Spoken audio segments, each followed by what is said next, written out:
Hare Krishna. So happy International Women's Day to, first of all, to all women, all of the 4 billion women present on the planet today, and also to all men. In one sense, it's more for men to understand this celebration. Anyway, a little history.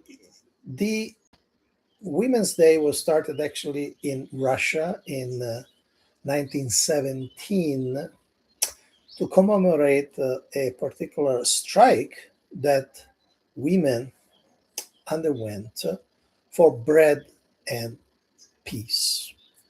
So Vladimir Lenin established the day in commemoration of the participation, contribution by the women in the Russian Revolution. Then, of course, it took so many different flavors, different shades of meaning throughout the years. In 1977, therefore 60 years later, the United Nations adopted and promoted the celebration worldwide. And every year, the United Nations gives a theme. This year, the theme is formed by 3 words: rights, justice, action. Rights. Speaking from a Vaishnava perspective, there are so many discussions on what are the rights of women. Now, according to the founder Acharya of the International Society for Krishna Consciousness, His Divine Grace, A.C. Bhaktivedanta Swami Prabhupada, in his movement, ISKCON, the rights are the same. I want to share a quote with you. This was spoken with a group of guests, actually professors and students, professors of Indology and students from different parts of the world. And they were asking different questions about the role of women in the movement. For instance,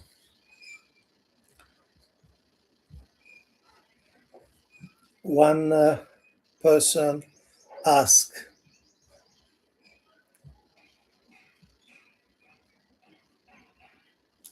Mrs. O'Connor, the wife of Professor O'Connor, she asked, Swamiji, would you say something about the place of women in your movement? That means ISKCON. Prabhupada, there is no distinction between men and women. That is clearly said in the Bhagavad Gita. And he quotes verse Bhagavad Gita chapter 9, text 32. Mam hi partha vipashritya yepi syuhu papa yonaya striyo shudas tatavaisha. So, then he says other thing. Then he says, Krishna says, no, even for them it is open. Women, workers, merchants. Because in the spiritual platform, there's no such distinction. Man, woman, or black, white, or big, or small. No, everyone is spirit soul. Pause. So first of all, we need to understand when we talk about man or woman or male and female human beings, we are talking about a dress. The spirit soul is not male or female on the material platform.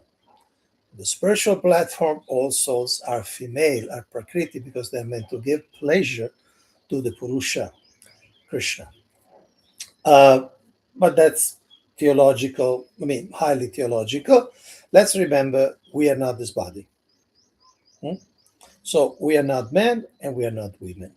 But of course, we also to progress in life, to evolve in life, we need to also to understand how to negotiate these conditionings, these physical situations, these historical identities meaning identities that have a beginning and have an end, like our body.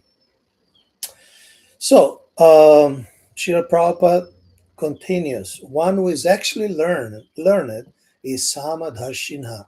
He does not make any distinction.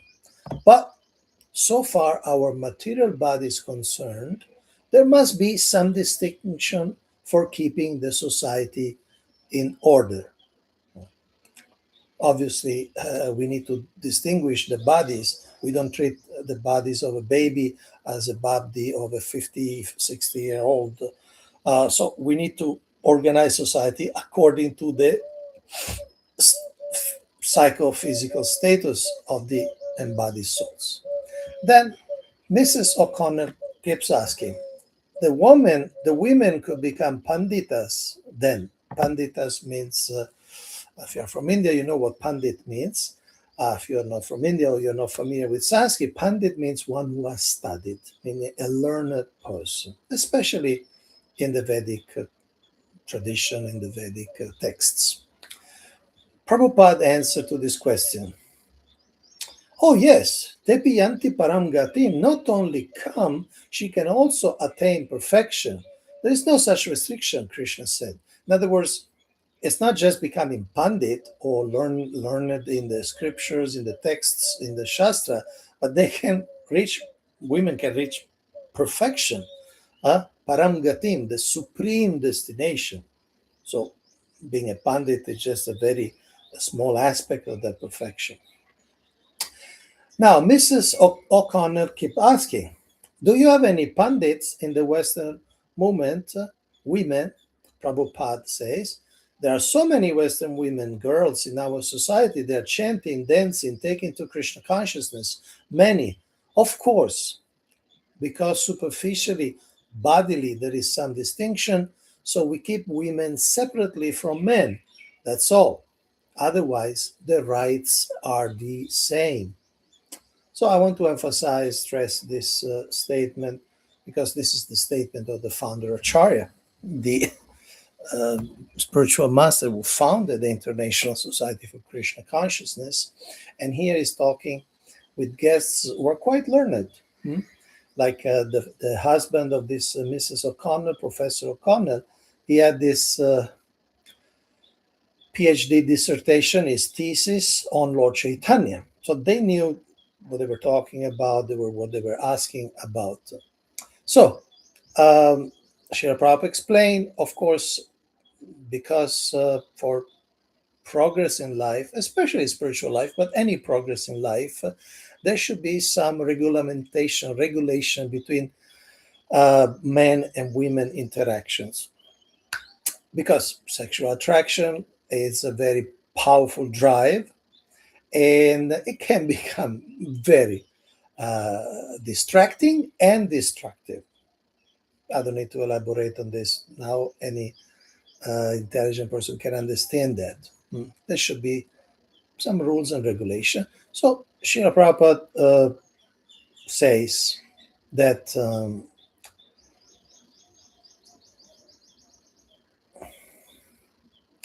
so far our material body is concerned, there must be some distinction for keeping the society in order.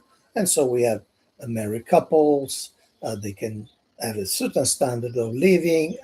Unmarried people have another standard of living in civilized society.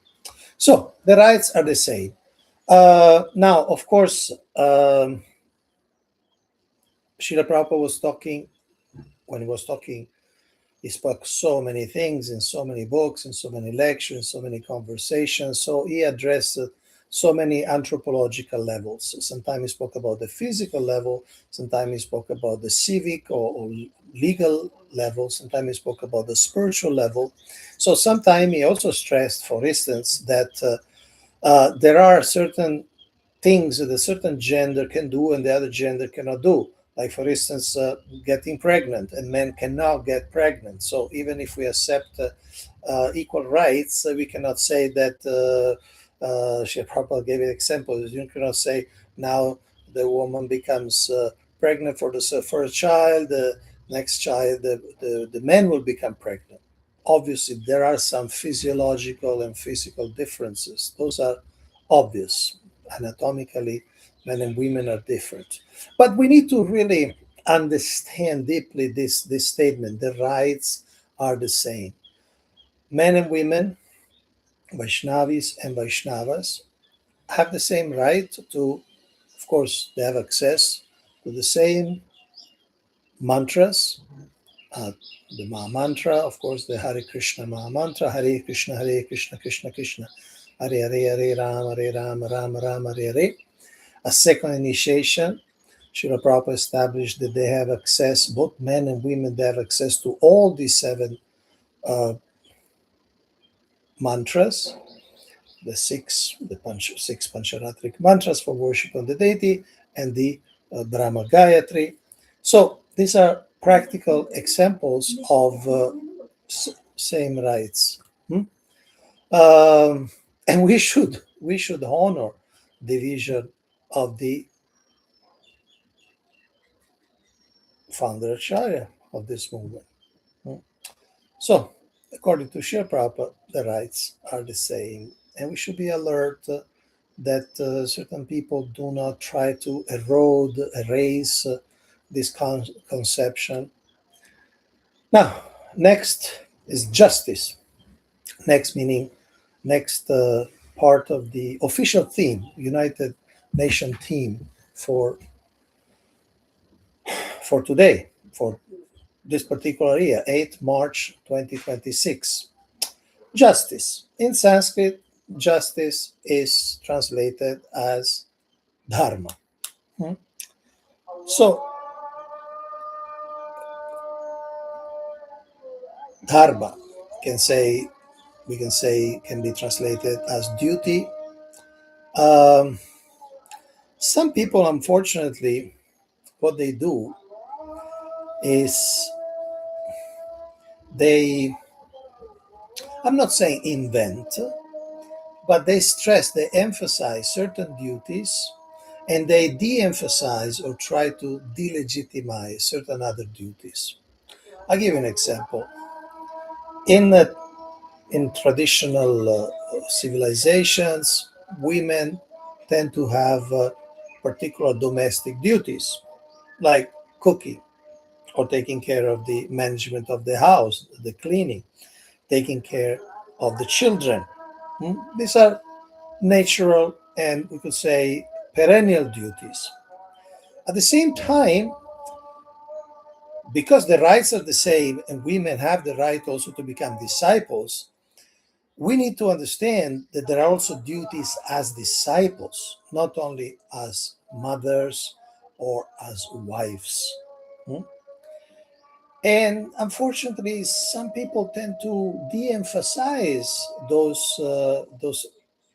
duties, those dharmas, as disciples, as shisha dharma. Hmm? So, a woman, a stri is asking for woman, a stri who is also a shisha also has the duties, the dharma of a shisha, of a disciple. For instance, participating in spreading the holy name, spreading Krishna consciousness, spreading the teachings of the Bhagavad Gita and the Srimad Bhagavatam. And because the theme is justice, it's a great injustice. It's a great injustice in the name of some imaginary nostalgia to say, no. Those duties as a disciple, as a preacher, as a teacher should be not only de emphasized, but even curtailed, blocked, like that. So, justice. We need to understand Vedic culture through the lenses of the highest Vedic revelations like Bhagavad Gita and Srimad Bhagavatam. And when we see the Stri Dharma, the duties of women, in the right perspective, then only we can talk about justice for women. Otherwise, we may get stuck with some really obsolete or anachronistic idea of what are the duties of women. We will cut, which is a great injustice, we will cut from the duty of women all the aspects of the duty of a disciple, which is learning from the spiritual master and teaching others. And a great injustice that some people are trying to impose on women and on the movement at large is denying women the duty of accepting disciples, the service of accepting disciples. It's interesting that at this point of the conversation, and by the way, I give you the reference, this conversation is an interview that took place in Toronto, Canada, on the 18th of June, 1976. And I was in that room. I was in that room. I was in that room 15 years later than this conversation, but I happened to be there, see the environment, see where Srila Prabhupada was talking with this um, with these scholars and students. Now, after Srila Prabhupada said the rights are the same, Professor O'Connell, so far the wife had been asking questions, Professor O'Connell say, is it possible, Swamiji, for a woman to be a guru in the line of disciplic succession? Prabhupada says, yes, Janava Devi was Nityananda's wife. She became, if she is able to go to the highest perfection in life, what is not possible to become guru? In other words, Srila Prabhupada just mentioned that verse of the Bhagavad Gita that says that women, Shudras, Vaishyas, can reach Paramgati, the highest destination.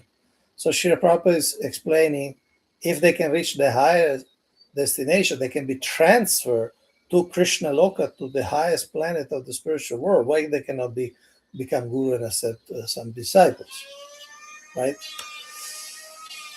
One is certainly included in the other.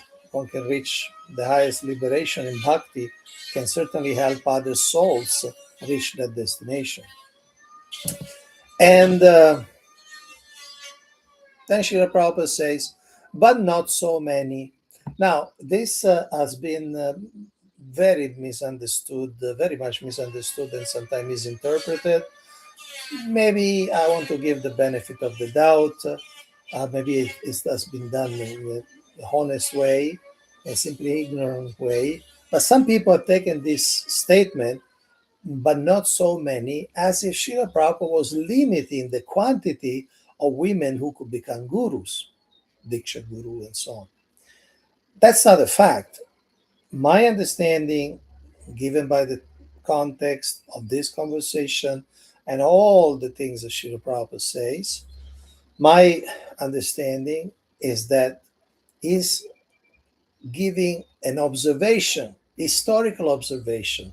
He's saying Janava Devi was, and of course many other was, uh, Ganga Mata Goswamini, and so many others were, but not so many. Compared to women, historically there were not so many. So it's a description, not a prescription. Srila Prabhupada is just sharing an observation that there were not so many in the past, where women's roles were generally limited to household duties in the past. But now the women can become anything, CEO of big corporations, members of parliament. In India, our president is a woman. They can become prime ministers, like we have in many countries of the world. They can become anything. So certainly there is much less obstacles, social cultural obstacles to also play the role of a teacher who formally connects the disciples, her disciples, to the Sampradaya, to the lineage. Okay, so Srila Prabhupada continues explaining how Jai Krishna Tattvavetta Se Guru Hoy, the qualification of gurus, that he must be fully cognizant of the signs of Krishna. Then he or she can become guru. He or she. The qualification is the same. The rights are the same. The qualification is the same. In fact, Srila Prabhupada even introduced a little bit, sounds almost like a little bit of a uh, correction of the professor, like saying, "How can you ask this?" Because he says, "In our material world, is it any prohibition that women cannot be professor? If she is qualified, she can become professor. What is the wrong there? She must be qualified." That is the position. So uh, this is a very precious conversation, and I'll put the link for you to go. You can read it, you can study, you can actually even listen. There is the recording. Now let's move on to the next point, next uh, idea on the theme for today, the United Nations. We said first, rights. Second, justice. And we need to understand it's a great injustice to curb the possibility for women to do the service of accepting disciples and guiding them to the spiritual world. They can go to the spiritual world. They can certainly help some disciples to come to the spiritual world. If they can come to the if they can get to the spiritual world, why can they cannot give some japa and some names and some mantras, the same mantras that they are also chanting. Okay. Then action. Now action. Action is a very broad term. So rights, justice, action. Action is a very broad term. Of course, women are already active in thousands and thousands of different ways. In particular, in ISKCON, thousands and thousands of different services. We have women cooking, doing deity worship on the altar, decorating the deities, dressing the deities, teaching in Shastric lectures. We have women who are temple presidents, they're responsible managers. Women were members of different councils, continental council, national councils. We had women who were members also of the governing body commission. Not at the moment, but we had. So when we talk about action, it's not really limit. The sky is the limit on actions that women can do or should do. Now, in this connection, my sense is the United Nations, when they say action, it means activism. And women in ISKCON have been also engaged in activism, trying to work on cultural operation or having people understand this statement by the founder Acharyas, these instructions by the founder Acharya, this liberality, this inclusivity by the founder Acharya Srila Prabhupada. And my observation is that in some place there is more receptivity, in other place there is much more, we could say, blockage, mental blockage, psychological blockage in understanding these things. And this makes me remember, in fact, that there is also a international day for men. This is much less celebrated, much less well known. It is actually on the 19th of November every year. But the, we could say, focus, it's a bit different. The focus, I give it, I'm just Googling it.